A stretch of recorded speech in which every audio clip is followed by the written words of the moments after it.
Então, por que continuar escrevendo, Clarice? E eu sei.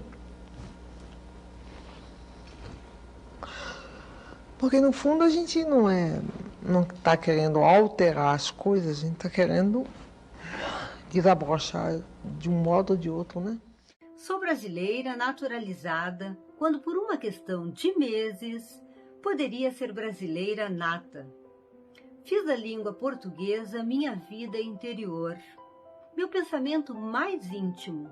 Usei-a para palavras de amor. Bom, eu escrevi várias coisas antes de publicar meu primeiro livro.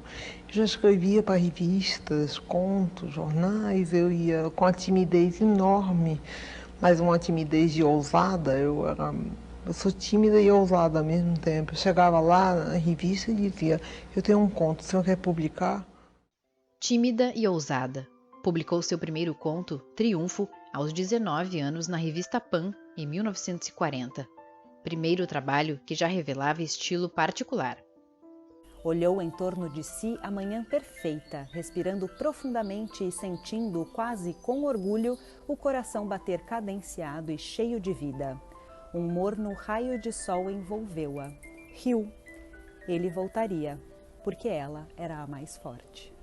O primeiro livro, Perto do Coração Selvagem, viria 3 anos depois. Em quase 40 anos de carreira, foram 9 romances, cerca de 12 livros de contos e crônicas, livros infantis e traduções. Então, como é que a gente situa, né, a Clarice Lispector no nosso contexto? Né? Por que ela é considerada essa escritora revolucionária? Ela é revolucionária, mas é difícil de situar em algum contexto, porque ela escapa de todo contexto que você tenta incluir, né?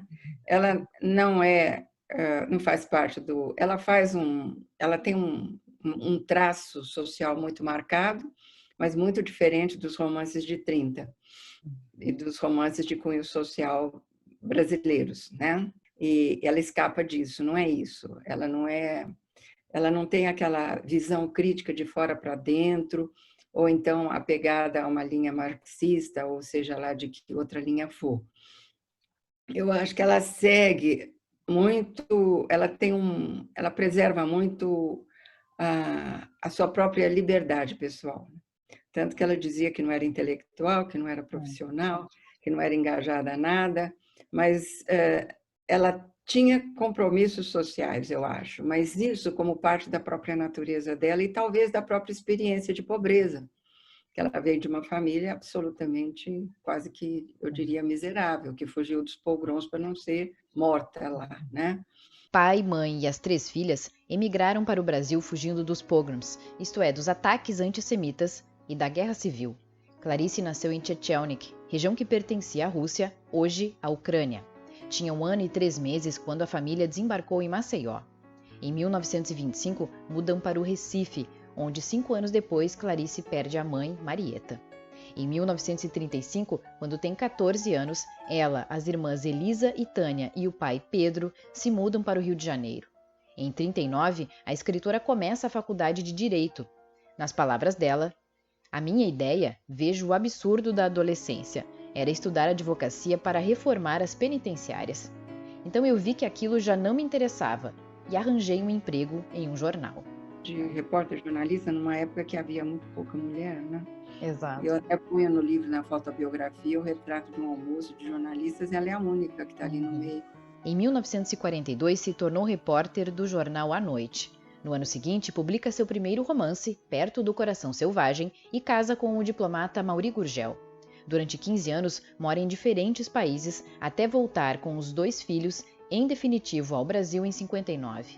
Nunca deixou de escrever. Numa carta à irmã, diz: vivo à espera de inspiração com uma avidez que não dá descanso. Cheguei mesmo à conclusão de que escrever é a coisa que mais desejo no mundo, mesmo mais que amor. Todas essas informações sobre a vida e a obra de Clarice são fruto do trabalho de muitos pesquisadores. No entanto, há 2 livros fundamentais para conhecer melhor a escritora: Clarice, Uma Vida que se Conta, e Fotobiografia, ambos da professora Nádia.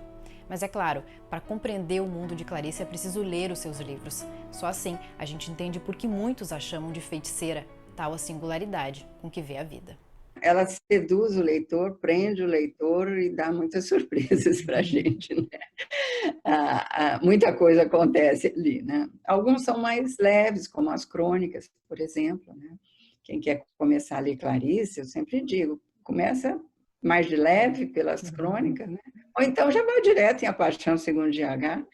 Aí depende muito de cada um, né? Da história de cada um, das leituras que já teve, da sua disponibilidade para o novo, desse poder de se abandonar ao texto e se deixar levar, sem querer entender tudo que está acontecendo, né? Então, são vários fatores que eu acho que influenciam, né, o momento, vamos dizer assim, da leitura. Corro perigo como toda pessoa que vive. E a única coisa que me espera é exatamente o inesperado. Mas sei que terei paz antes de morrer e que experimentarei um dia o delicado da vida. Perceberei assim como se come e se vive o gosto da comida.